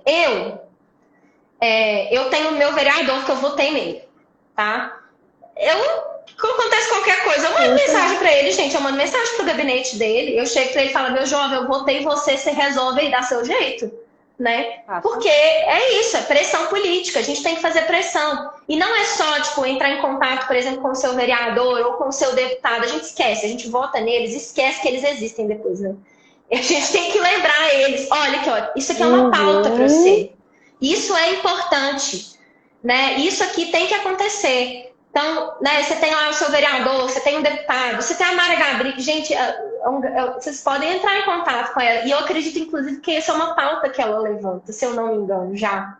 E precisa de dar força para ela, precisa, enfim, se ela levantar isso, toda vez que tem um projeto de lei, gente, sendo votado na Câmara dos Vereadores, no Senado, enfim, abre-se no site deles uma votação pública. As pessoas podem ir no site, ver aquele projeto de lei e votar. Ela mesma vota, fala que ela concorda ou não com aquele projeto de lei. Isso também é um termômetro para os parlamentares entenderem se eles podem ou não seguir com aquela lei, se eles vão colocar ela como uma pauta de urgência. Isso tudo é uma movimentação interessante. Nós, como sociedade também, Marina, você que agora está com esse projeto incrível seu, que eu acho maravilhoso, é muito importante. Você pode usar seu projeto para dar voz a essas pessoas, sim, sabe? Dar voz para essas mães, né? Gente, sério, eu nunca pensei que ia fazer uma live com a gente do Sul. Eu sou aqui eu sou mineira, gente. Eu acho muito chique isso, olha o seu alcance, sabe? Então, assim, o seu alcance também gera um aumento do conhecimento das pessoas. Eu acho que, assim, trazer para a pauta pessoas que têm determinado tipo de alcance para que elas divulguem a situação também é uma ferramenta importante. Eu acho que a gente tem muitas ferramentas legais para pressionar, para poder trazer a questão à tona. Porque se, igual eu falei, eu estou falando o tempo todo, se a gente não falar, ninguém vai saber. Então a gente tem que falar para as pessoas, isso aqui é um problema, gente, vocês não estão enxergando, isso aqui é um problema, né? E a gente tem que falar mesmo, e é muito importante. Essa pressão, inclusive, isso inclusive pode trazer, por exemplo, uma questão para a mídia, que também é muito importante, a mídia tem um peso, né? Enfim, pode ser, você pode, por exemplo, às vezes um jornalista está aqui, nós estamos aqui discutindo, às vezes tem um jornalista falando, a gente podia ser uma pauta mesmo, né? Olha que coisa interessante. Eu tinha pensado nisso, porque muita reportagem surge assim, né, gente? Muita reportagem surge do acaso, assim. A pessoa fica sabendo, a pessoa comenta e tudo mais, e aí acaba surgindo, e aquilo ali é um veículo também para chamar a atenção de determinados temas que estão sendo deixados de lado, né? Então tem muitas formas, eu acho que são muito importantes, assim, sabe? Então, Marina? pressionar a justiça mesmo, então. Também. Pressionar a justiça, assim, gente, os juízes isso aí tem que ir chegando para os juízes para eles entenderem que muitas vezes ele está achando que é uma pessoa só, mas na realidade tem um monte de gente nessa mesma situação, né? Inclusive, é muito importante, às vezes, trazer decisões anteriores. Uma coroa. Para poder mostrar para aquele juiz que aquilo ali, aquela decisão talvez tenha sido equivocada. Porque nós temos 14 decisões, 14 casos assim, só nessa cidade aqui. Então, doutor, isso não é tão raro. O senhor está achando que é raro, mas isso aqui não é tão raro. O senhor tem que fazer alguma coisa a respeito disso. São 14 vidas que estão sendo perdidas por conta disso, né? Às vezes a gente tem que mostrar para o juiz que existe um volume para aquilo. Existe um volume de pessoas pressionando aquilo, que aquilo ali é uma pauta importante também. E os juízes também precisam saber disso. Porque nem sempre eles sabem, né, de tudo que está acontecendo assim na cidade. Às vezes tem que chegar. E a natureza do judiciário é ele ser inerte. É uma coisa também que a gente fala pouco, mas o judiciário ele é inerte. Ele só movimenta na hora que a gente vai e chama ele.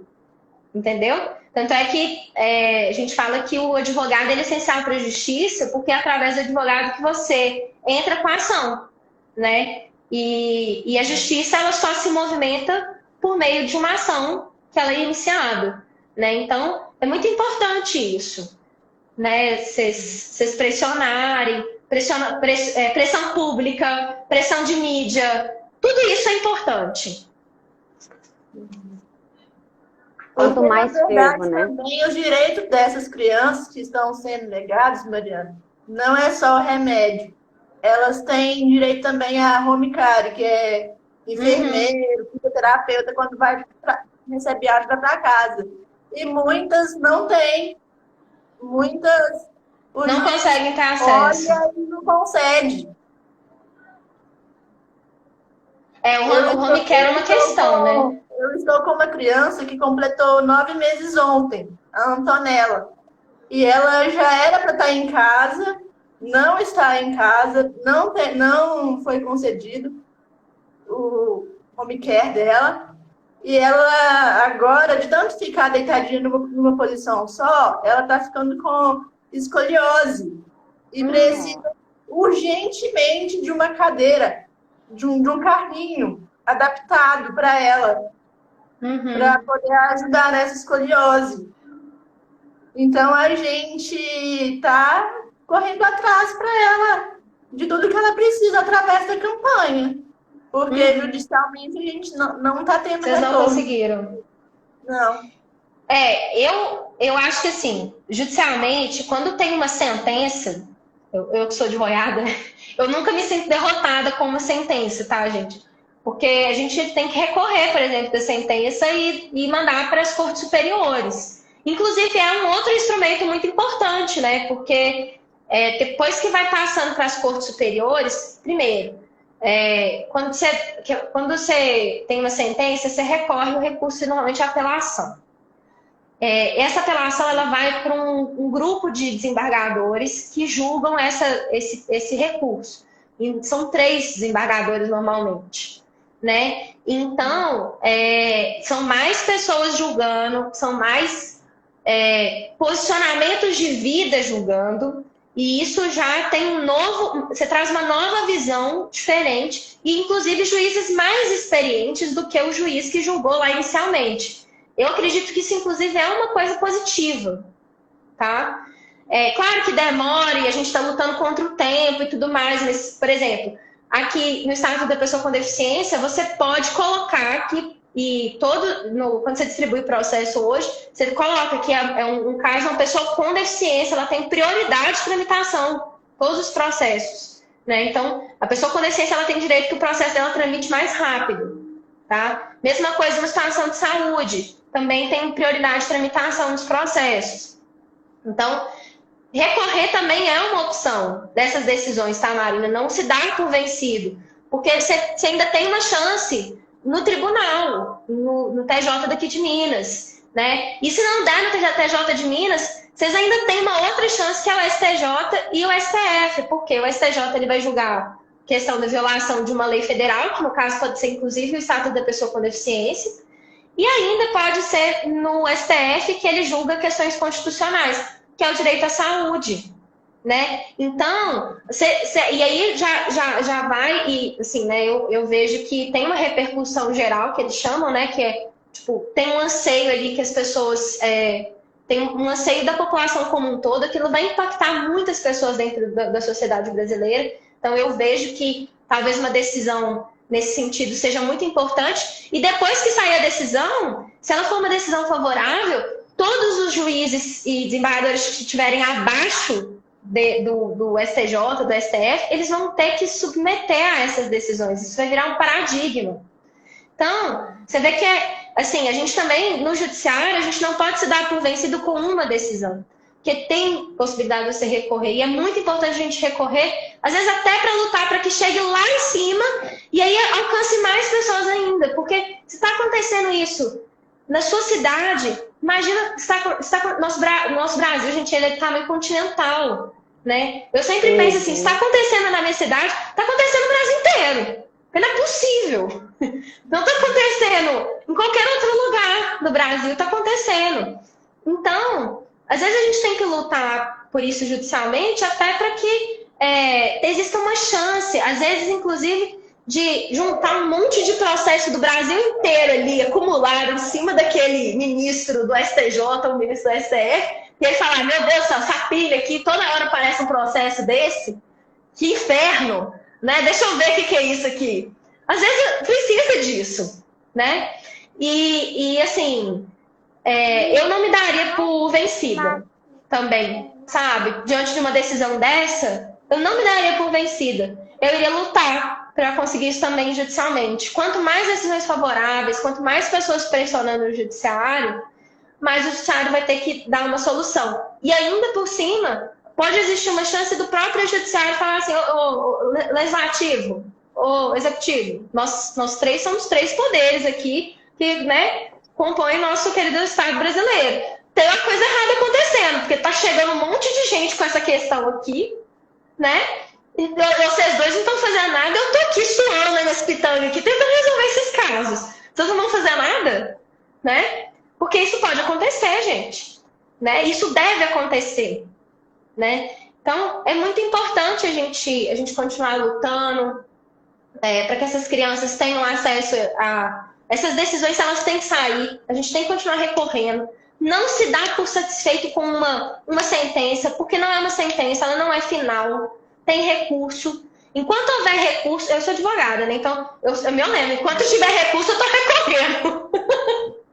Tem um vizinho aí de BH, o Rafael, ele já teve por 2 vezes o processo negado. Uhum. Por 2 vezes. É em BH? Esses casos? Mas tem que recorrer. O em BH, o da Antonella é perto de Eliane, é em Curitiba. Uhum.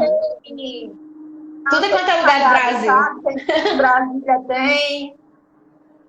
Pois é, tem que recorrer. Fala para o pessoal que tem que recorrer dessas decisões. Não pode se dar por satisfeito. É um processo que ele tem prioridade de tramitação. Isso é muito importante de saber. Todo processo de pessoa com deficiência, envolvendo uma pessoa com deficiência, o direito de uma pessoa com deficiência, ele tramita com prioridade legal, tá? Então, é muito importante isso. Vão correr, gente. Tem que falar, tem que, enfim, imprimir o status da pessoa com deficiência, andar com ele embaixo do braço, né? Isso é muito importante. As coisas não vão mudar enquanto a gente não fizer alguma coisa com elas. E recorrer, eu acho que é muito importante, tá, Mari? Falo pro pessoal que eu acredito muito que é possível recorrer, sim. Não dá para se fazer por, assim, perdi aqui. Não vão ver. Tem 3 pessoas que ainda podem julgar no tribunal, de qualquer um dos estados. No Rio Grande do Sul, inclusive, o Tribunal do Rio Grande do Sul é famoso por dar decisões inovadoras dentro do direito de família especificamente, mas eu já vi algumas decisões muito incríveis de outras áreas. Então, no Rio Grande do Sul pode ser uma estratégia ali para começar, porque é um tribunal mais de vanguarda, digamos assim, né? Então, a gente, aqui em Minas também tem decisões muito interessantes. Os desembargadores têm uma tendência bem interessante de fazer coisas diferentes. São Paulo também tem um pessoal que é bem de vanguarda, que pensa de outras formas, pensa um pouco mais fora da caixinha. Então, assim, se vocês forem um grupo do Brasil, eu acho que vale a pena vocês se unirem ali para continuar insistindo, continuar lutando pelo direito dessas crianças, né? Aumentar essa voz. É isso, né, gente? É o que a gente está tentando fazer. A gente está tentando se unir para poder ajudá-los. Então, isso que você fez agora, de divulgar, eu tenho certeza que muita gente não sabia que estava acontecendo, né? Então, olha que incrível, olha que passo incrível que você já deu aqui. E são 2 medicamentos que elas usam. Elas usam o Zolgensma, que é 12 milhões, né? Aproximadamente. E que é o que retarda a doença, que corta a doença. E usa o Inspiranza, que esse só retarda mesmo o processo. Esse não corta a doença de vez, não. Esse só retarda.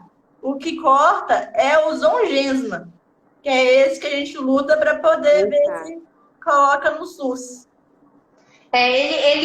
Para colocar no SUS, eu imagino que a solução seria a quebra da patente dele. E provavelmente ele tem patente. Fala um pouquinho mais sobre essa questão da quebra da patente, doutora, que já fizeram essa pergunta. Então, o que acontece? Quando uma pessoa produz alguma coisa inovadora, medicamento, um protótipo de alguma coisa, qualquer coisa desse tipo, ela consegue registrar, não existe patente mundial, tá, gente? Mas ela consegue registrar em vários lugares do mundo, às vezes até de forma estratégica. Mas, assim, por exemplo, laboratórios grandes, eles já têm gente no mundo inteiro trabalhando para eles, para registrar patente nos países e tudo mais. E aí, o que acontece? Essa pessoa, ela vai receber pelo fornecimento daquela tecnologia. Porque medicamento é uma tecnologia, né? E normalmente uma tecnologia inovadora.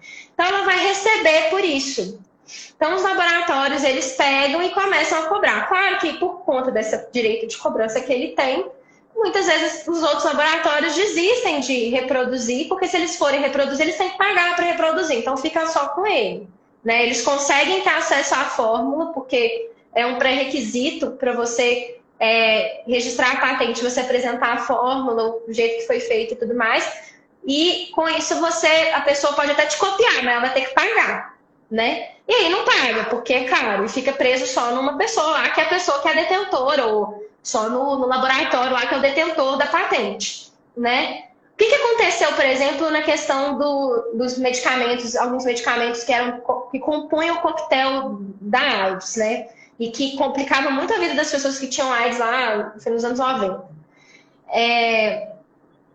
Um grupo de países se uniu e eles negociaram que essa patente deixasse de existir. Claro que isso envolveu grana, né? Porque você não vai fazer isso de graça, né? Você gastou sua vida ali, às vezes, produzindo uma coisa que é inovadora, que é incrível, que salva muitas vidas, né?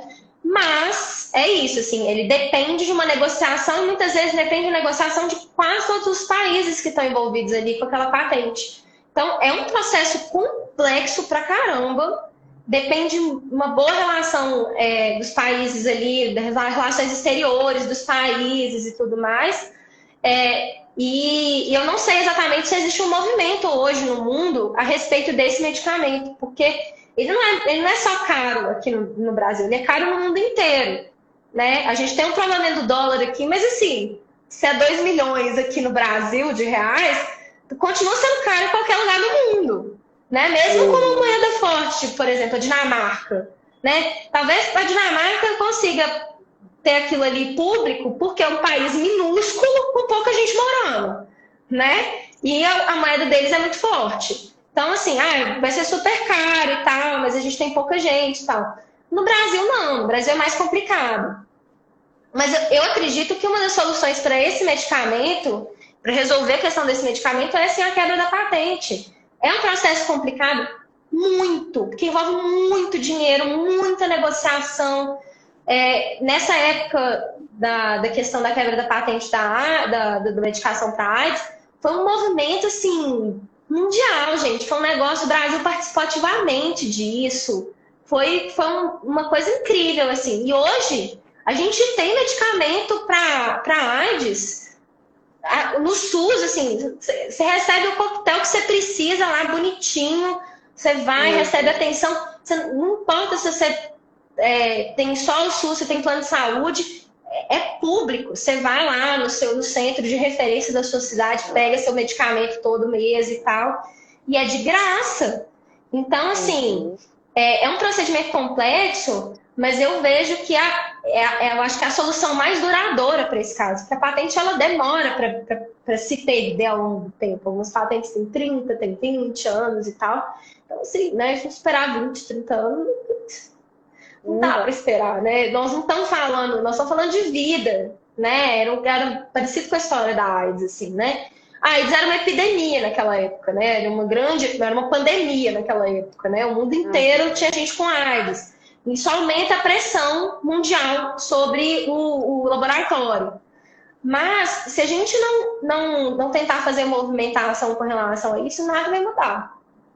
Entendeu? E a gente tem que começar, nós, pequenos, fazendo, entrando com a ação, pressionando o político, pressionando seu vereador, seu deputado, seu senador, né, a Mara Gabrilli, pressionando a galera toda, porque senão a gente não avança nessa discussão e às vezes eles não conseguem perceber o tamanho da importância disso, né? Porque na hora que eles percebem também o tamanho da importância disso, gente, os políticos que ficaram, os políticos, enfim, os diplomatas, as pessoas que ficaram envolvidas na negociação da quebra da patente dos medicamentos da AIDS, eles são assim, é um marco na carreira deles.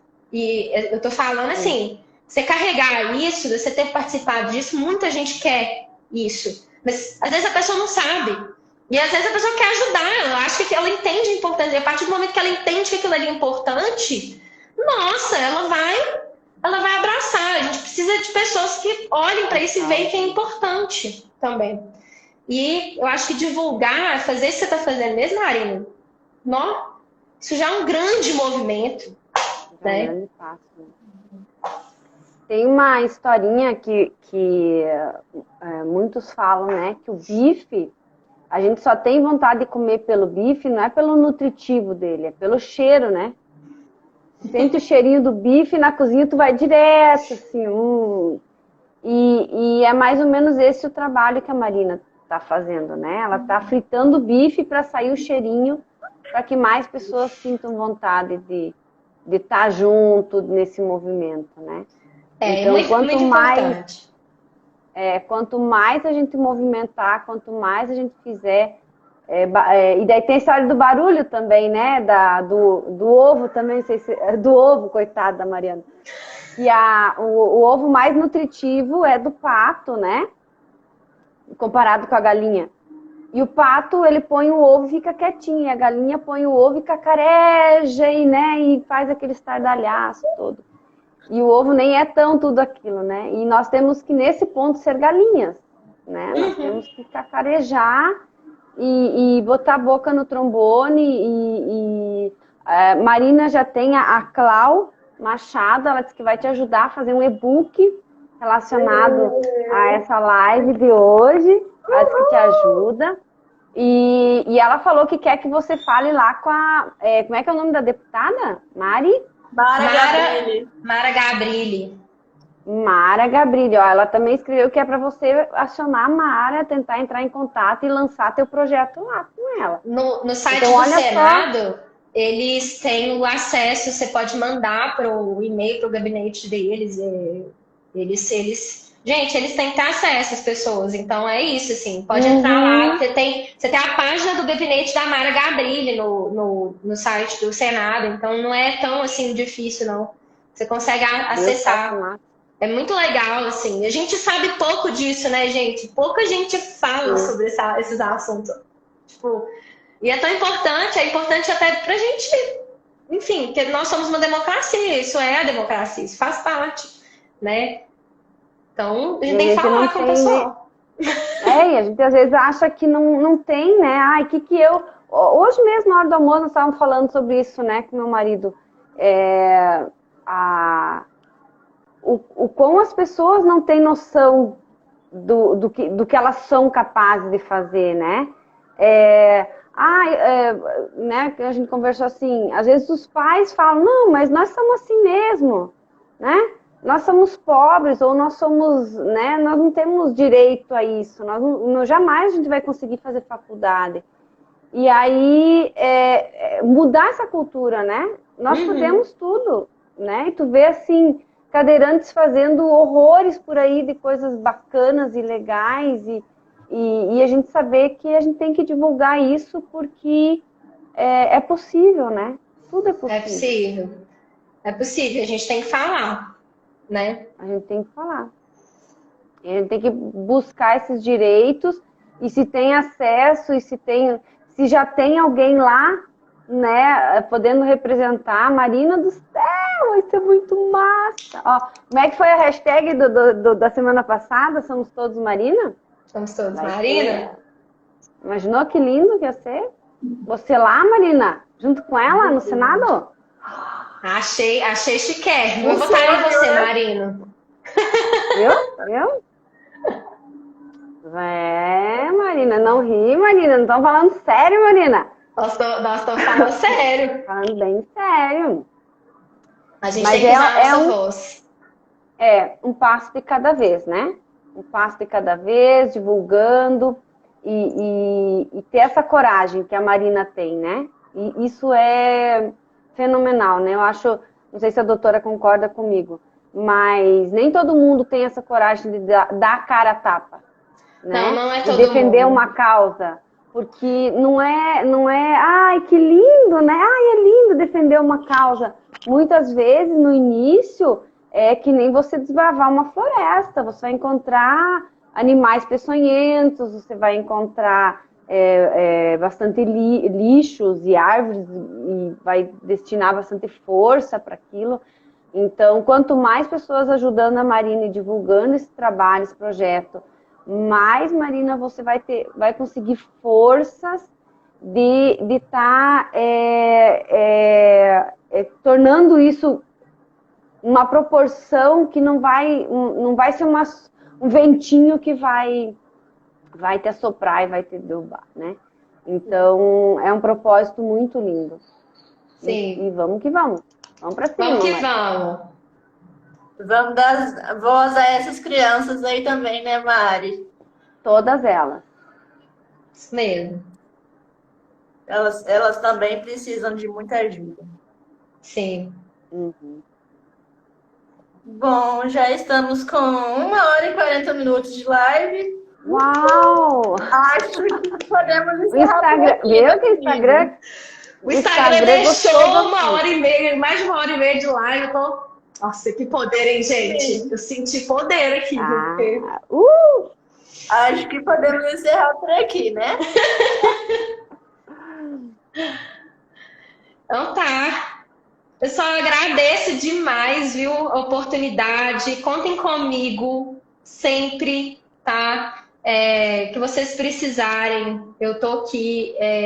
Eu acho que assim, eu como advogada, né, enfim, é o que eu posso também, é uma forma de eu, de alguma forma, contribuir com a nossa sociedade. Então, assim, contem mesmo comigo, se tiver uma dúvida. Sigam a minha dica de imprimir a estátua da pessoa com deficiência, enfiar debaixo do braço e andar com ele, que ele é uma ótima dica. Vou deixar a parte, eu acho uma dica ótima. Tá? Vou E agradeço muito. Agradeço muito, pessoal. Muito obrigada, Mariana, pelo tempo que você passou aqui com a gente, tirando as dúvidas, esclarecendo mais sobre o Estatuto. Obrigada ele também pela companhia aí, pela ajuda, pela força. Você também agora se tornou mais uma parceira minha de lives, tá, Mariana? Com o maior prazer, sempre, sempre. Sempre que precisar, tô aqui, a gente faz a dupla aqui, o trio, e a gente vai. Pode contar comigo sempre. E é um assunto, né, Mariana e Marina, é muito bom de se discutir, né? Porque a gente está discutindo sobre liberdade. Sim. Né? Trazendo liberdade para a vida das pessoas, liberdade de locomoção, liberdade à saúde, liberdade à educação. E aí você não tem fronteiras, né? É um assunto, por mais que tenha a parte do preconceito, a parte da parte triste por trás, mas só da gente trazer essa esperança de que sim, é possível, sim, a gente pode, sim, a gente tem esse direito e esse dever de ajudar outras pessoas. Isso é um tema que o pessoal amou, né? Os comentários ali, eu estava só curtindo. Ó, pessoal, façam aí bastante fervo na cabeça da Marina para ela fazer mais lives desse tipo, para a gente poder cada vez ter mais informação, trazer isso para as pessoas, e quanto mais pessoas libertas, mais a gente vai ter um mundo melhor, né? Com certeza. Agradeço vocês duas imensamente pela companhia, pela força, por essa live acontecer hoje. Obrigada, pessoal. Até mais. Vou deixar salvo live lá no meu perfil, para quem não viu, deu a oportunidade de acompanhar aí. Boa, E boa. aguardem mais novidades lá no meu perfil. Um beijo. Beijo, corações. Até. Tchau, Marina. Tchau, tchau, pessoal. Obrigada. Obrigada. Tchauzinho.